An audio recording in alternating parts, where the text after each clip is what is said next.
What's up, Green Team? How's everybody doing today? I am actually about to head home, and I just wanted to stop in, see how everybody was doing. It's been, I guess, about a week or so since I've done a ride with me, so I decided to let y'all join me on my journey home from work today. The day is not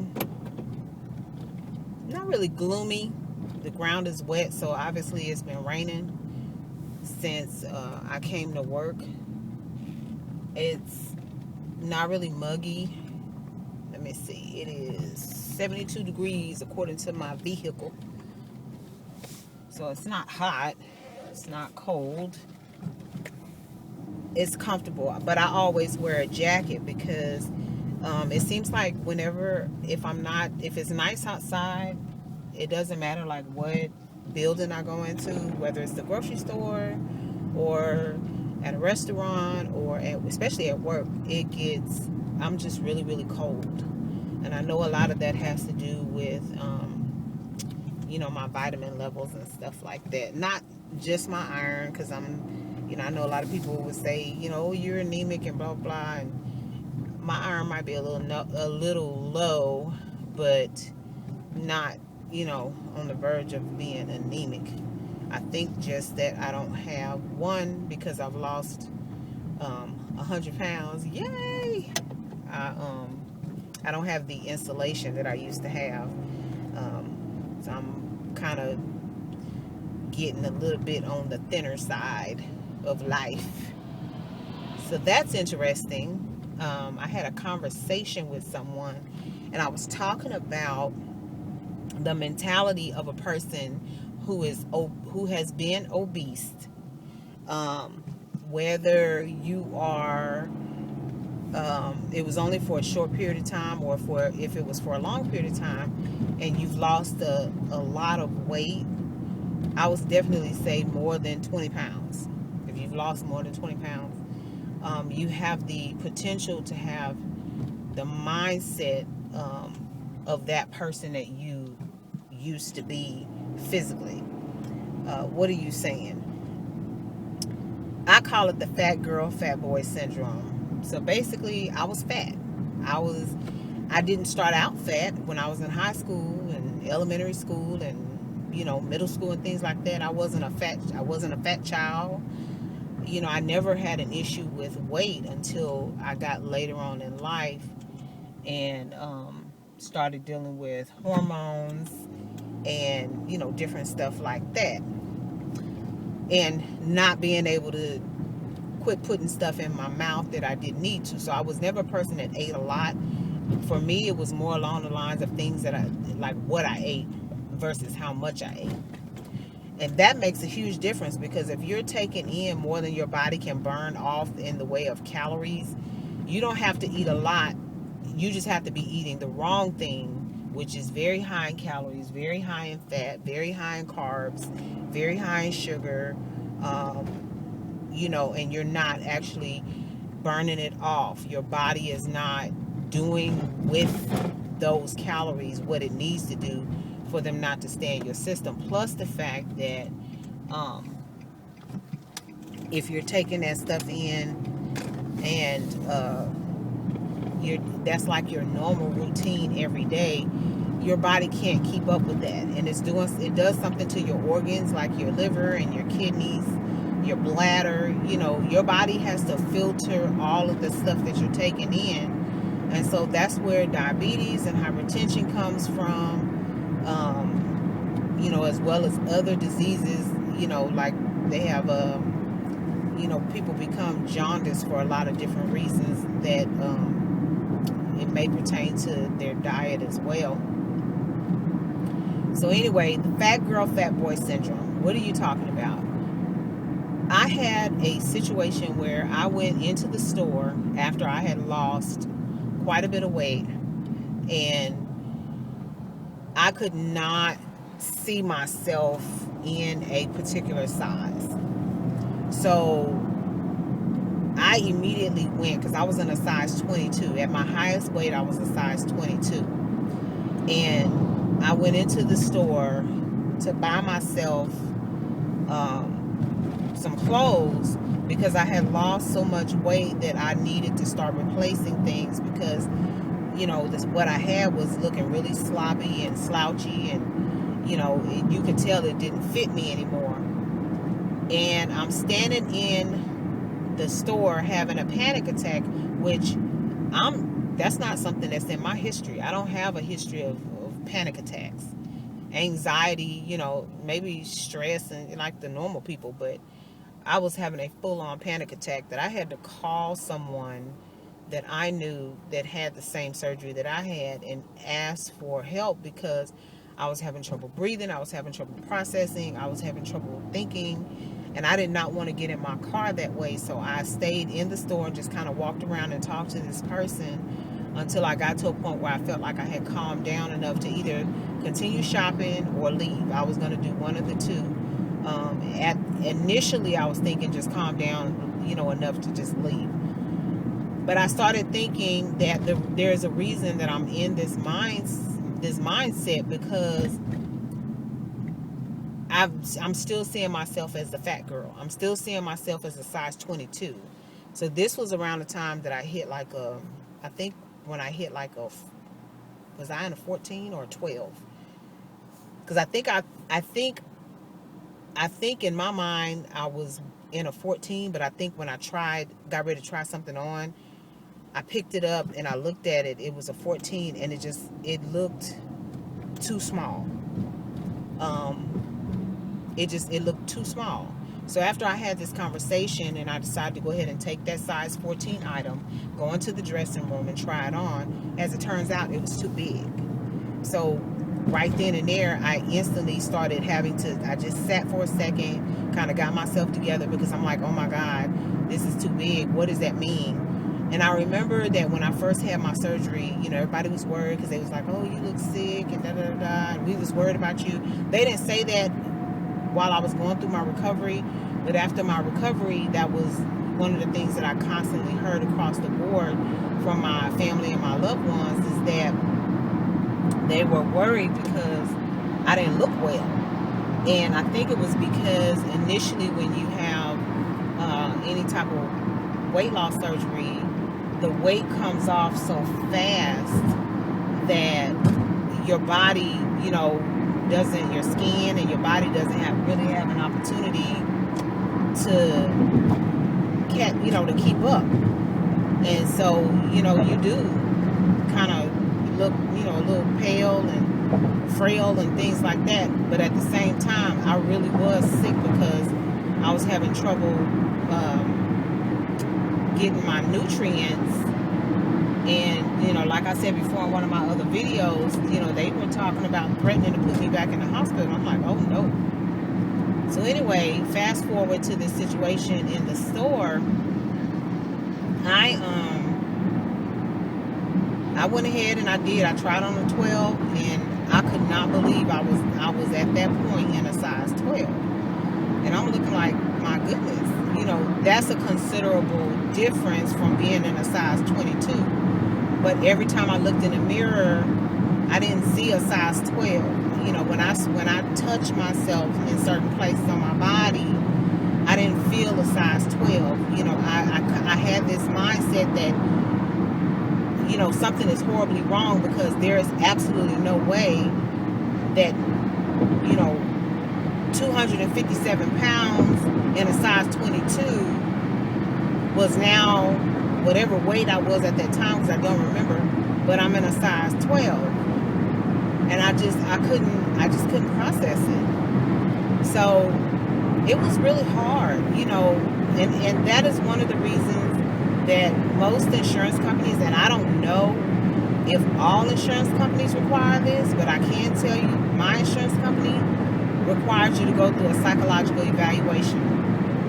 And going through this process helps me to understand why.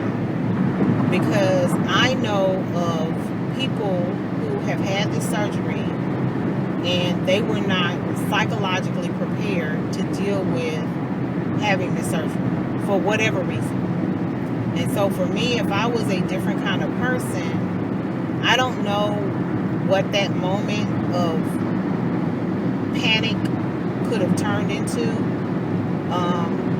If I actually had this procedure because I had an eating disorder, it probably could have triggered me to start eating again, because in my head I was still this fat girl, you know. So it's a requirement for my insurance company. I had to go through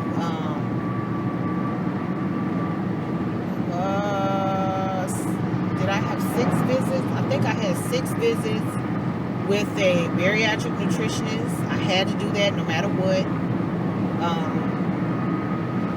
Most insurance companies, or not all insurance companies, require you to lose any weight before the surgery. I think that's really based on the physician, the surgeon that's going to do your procedure.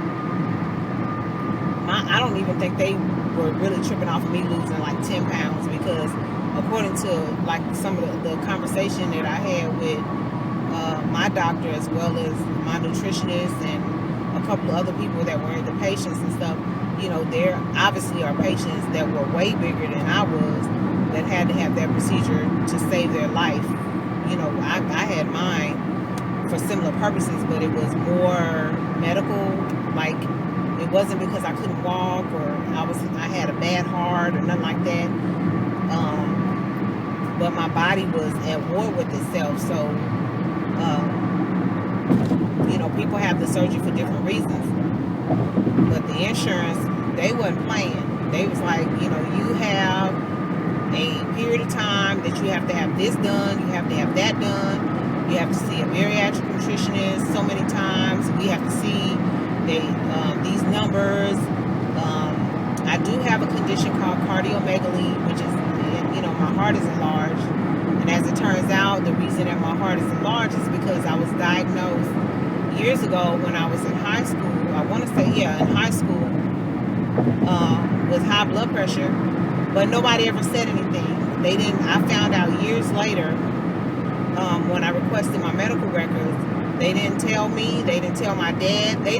We had no idea that I was hypertensive at such a young age, which is one of the reasons why now I am unable to get off of high blood pressure medicine. Because if you don't know, high blood pressure, hypertension, you can develop it two ways. Either it's genetic or it's learned. And so if it's genetic, most often you will always be on medication for the rest of your life, because that basically means that nothing in your diet, nothing in the way of your activity, like exercising and things like that, like you're not going to be able to do anything to get your blood pressure down where they can take you off of medication. Learned hypertension is because your body has learned to react to things that you're eating, to the fact that you're not exercising, you're smoking, doing drugs, whatever it is that triggered your hypertension,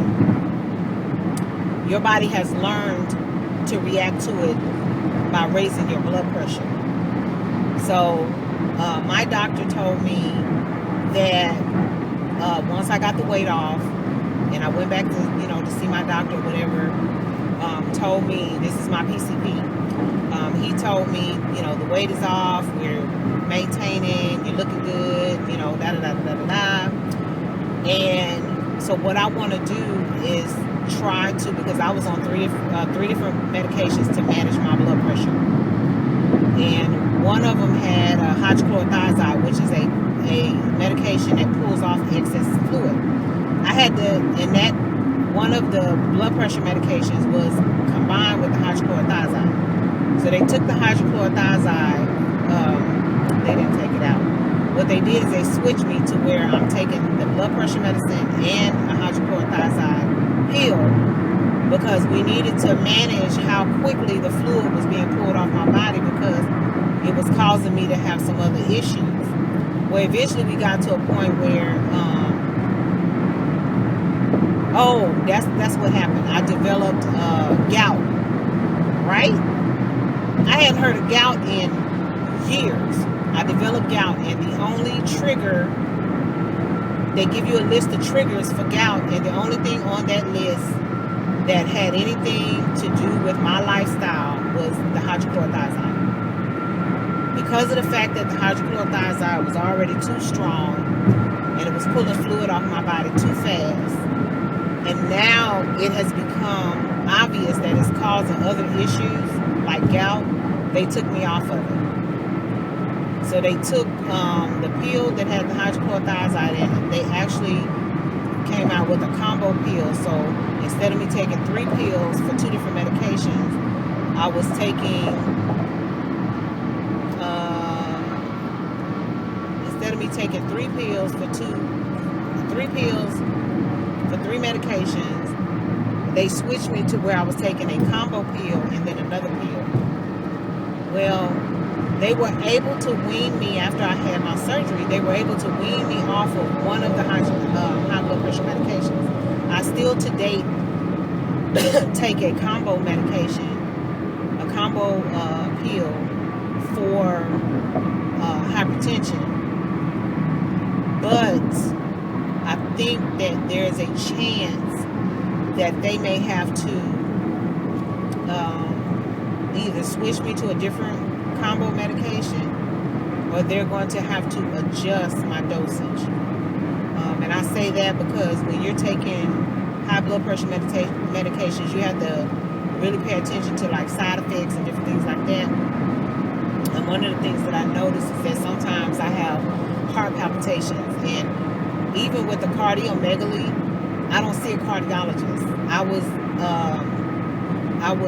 I managed to get my health to a point where there was no need for me to see a cardiologist on a regular basis. So that's a good thing.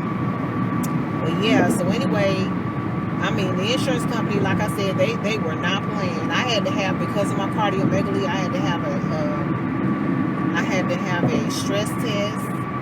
I had to have an echocardiogram. I had to see a bariatric nutritionist for 6 visits. I had to go through a psychological evaluation.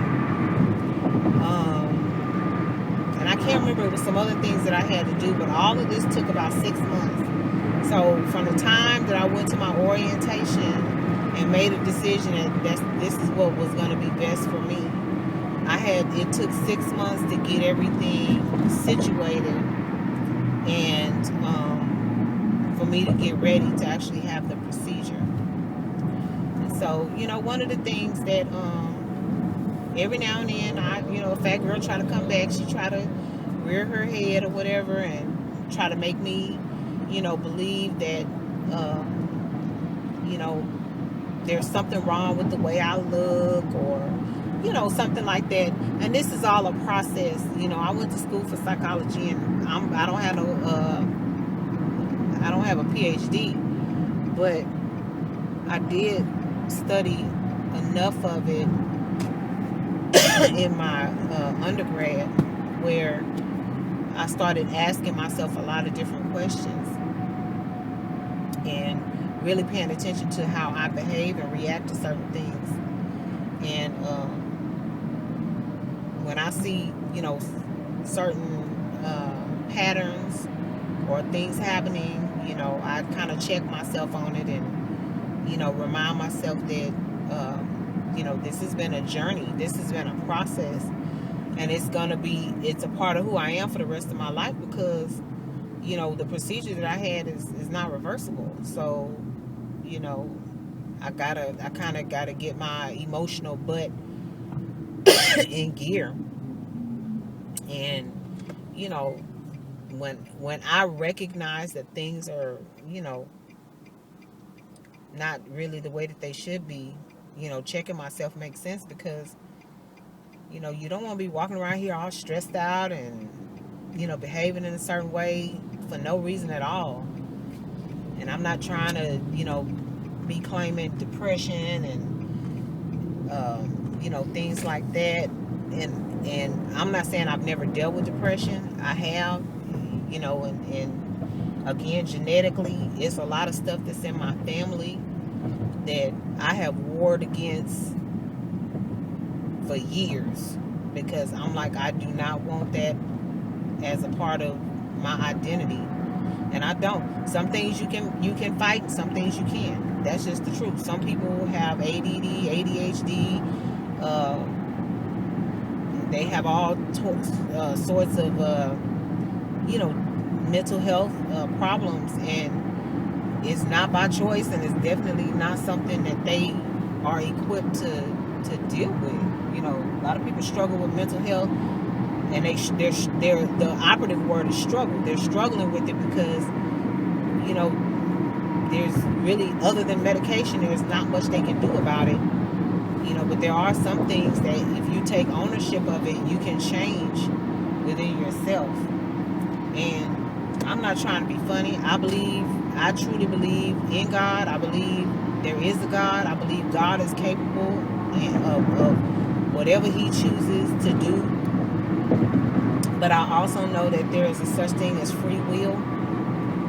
That's why the Bible speaks of having Him leaving you to your reprobate mind, because He gives us an opportunity to make our own decisions and whatnot.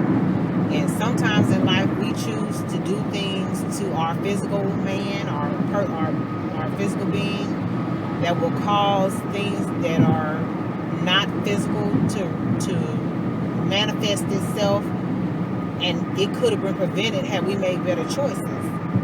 So life is a struggle. You have to make a conscious decision about the things that you're going to do, and accept the fact that if you make a decision about something and it comes back to bite you in your behind later on, you can't blame other people for those things happening to you, and you can't say it's a conspiracy, the man is out to get you and all that kind of stuff.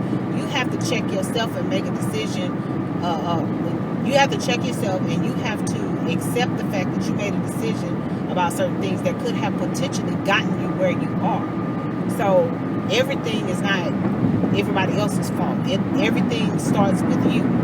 Sometimes people say, I didn't do anything, it wasn't my fault, this, that, and other. And it could have been a smart aleck comment that you made. It could have been the way you handled somebody, or somebody's child, or somebody's man, or somebody's woman. Because the Bible talks about you reap what you sow, and you do.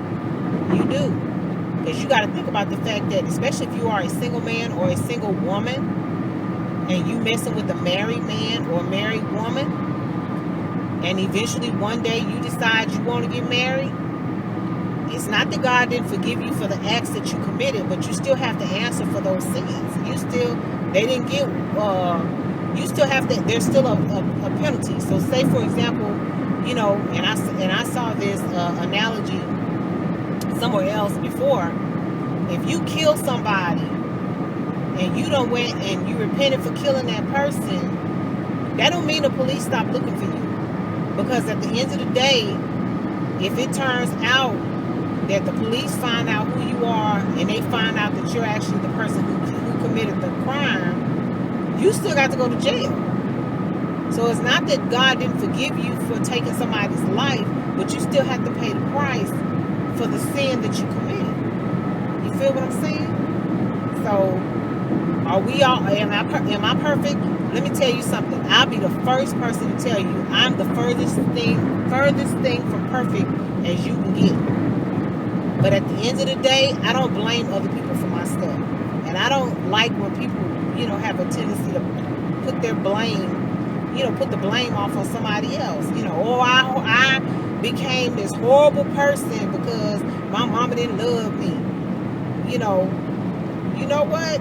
It's a whole bunch of kids that are struggling with the fact that they didn't get the love that they deserve because their parent wasn't a good parent. But that should not determine who you turn into, who you develop into. It should not dictate your future. You are the one that's in control of your destiny. You didn't have to go rob that bank because, your wife cheated on you or whatever. I mean, people really need to quit with all of that. I had a lot of bad things happen to me in my life, but I refuse to believe that I have to be anything other than what I want to be. And what I want to be is not the kind of person who puts off the puts off the, makes somebody else responsible for my future. You know, things that happen to me for the reason that they happen to me. I don't know what those reasons are, but I don't have time to sit around and, you know, focus so hard on them that it confuses me, or it robs me of the joy, you know, in my life. I have other things that, you know, yeah, it makes me mad, or it made me mad. I don't get mad about it anymore. But I have other things that I want to live for. Do you want to be known as a person that lives for sadness and depression and things like that, or do you want to be the person that lives for joy and love? Think about it. What do you want? So anyway, I did not know where this was going. I went into the fat girl syndrome to being accountable for your mess. I'm just all over the place, but I thank y'all for hanging in there with me. And this has been a long ride with me, because I don't think I have ever talked this long. But I guess when you got a long ride ahead of you, you're gonna talk. Anyway, that's gonna do it for me, y'all. So I'll see y'all in the editing room. Some of this is gonna wind up on the floor. Y'all love yourself, love somebody else, and until next time, y'all take care. Bye.